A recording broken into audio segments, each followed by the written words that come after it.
আসসালামু আলাইকুম প্রিয় দর্শক, আমার ধারাবাহিক প্রতিবেদনে যেটা বলছি গতকালকে, যে গত পর্বে যেটা বলে আসছি, সেটা হচ্ছে সাময়িক উপস্থাপন মাত্র করে গিয়েছিলাম। যে যেখান থেকে আমার ভিডিওটি দেখছেন, 2008-এ কীভাবে বিএনপির পরাজয়, ন্যাক্কারজনকভাবে বিএনপিকে দাবড়ানো হয়েছিল, সেই আলোচনার ধারাবাহিকতা আজকে আমি আপনাদেরকে দ্বিতীয় পর্ব আপনাদের সামনে উপস্থাপন করব। তৎকালীন কে এম হাসান নাকি ছাত্রদল করতেন এই ইস্যুতে, এবং আজিজ সাহেব নির্বাচন কমিশনার হওয়ার কারণে, প্রোটোকলে হওয়ার কারণে তারা নির্বাচন বয়কট করে। 28 অক্টোবর আসে সেই বয়কটের শেষ দিন। কিছু বুদ্ধিজীবী মাঠে নামে বিএনপিকে নোংরাভাবে উপস্থাপন করার জন্য। যে সমস্ত বুদ্ধিজীবীরা আজও টেলিভিশন টকশোতে কথা বলেন, প্রতিশোধ পরায়ণ হয়ে ওঠেন মঈনুদ্দিন, ফখরুদ্দিন এবং ইয়াজউদ্দিন সাহেবরা, সেই নির্বাচনে কি হয়েছিল লোমহর্ষক কাহিনী শুনুন। 28 অক্টোবর একটি আন্দোলন ডাকে বিএনপি, বাংলাদেশ আওয়ামী লীগ, নির্বাচন বয়কট করে। সেই আন্দোলনে 13 জন জামাতের নেতাকর্মীকে পিটিয়ে, সাপের মতো পিটিয়ে, নগ্ন নৃত্য করে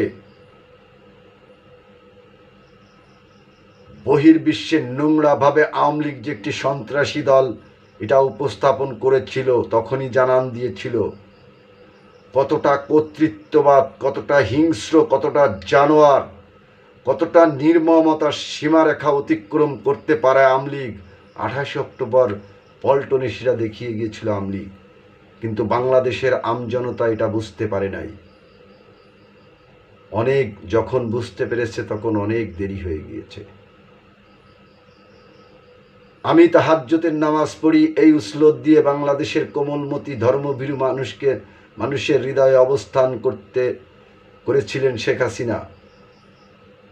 কিন্তু উনার লাইফে উনি এক ওয়াক্ত নামাজ কালাম পড়েছিলেন কিনা আমি জানি না, আল্লাহই জানেন। কারণ এবার যখন গণভবনে করা হয়, লুটপাট করা হয়, তখন একটি জায়নামাজ পাওয়া যায়নি বা একটি নামাজের কোনো স্থান পাওয়া যায়নি গণভবনে।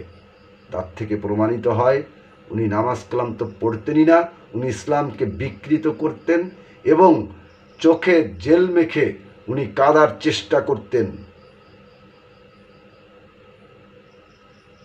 উনি মানুষের ইমোশনাল নিয়ে রাজনীতি করেছেন সারা জীবন।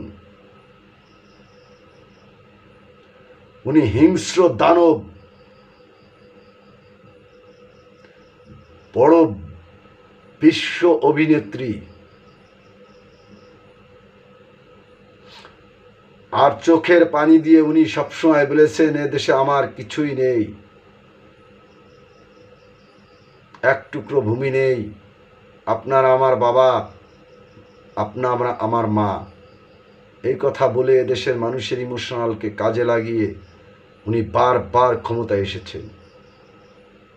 তারই ধারাবাহিকতায়, বারবার না, 1996 সালে ক্ষমতায় এসেছিলেন, তারই ধারাবাহিকতায় সেই ইমেজকে কাজে লাগিয়ে উনি 2008 সালেও ক্ষমতায় আসার পায়তারা চালান।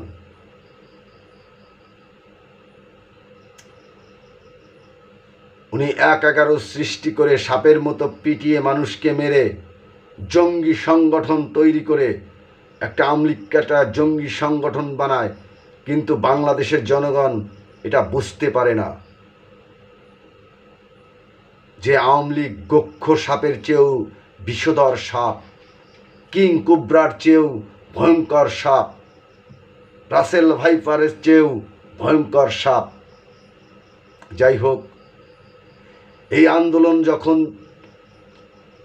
মারদাঙ্গায় রাষ্ট্রীয় সম্পদ ধ্বংস, গাড়ি ঘোড়া ভাঙচুর করে যখন অতিষ্ঠ করে ফেলল জনগণ, দেশনেত্রী, দেশমাতা, দেশনেত্রী বেগম খালেদা জিয়া নিজের জীবনের কথা, নিজের সন্তানের জীবনের কথা, নিজের দলের কথা চিন্তা না করে, 4 দলীয় ঐক্যজোটের শরিকদের কথা চিন্তা না করে উনি ক্ষমতা হস্তান্তর করে দিলেন। কিন্তু উনি ইচ্ছে করলে পারতেন KM হাসানকে দিয়ে, আজিজ সাহেবকে দিয়ে একটা নির্বাচন করাতে।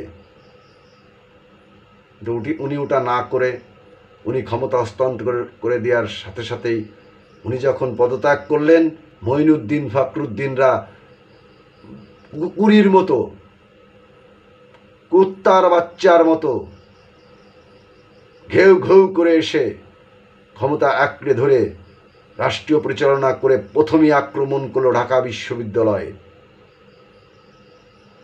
দেয়া হলো কারফিউ।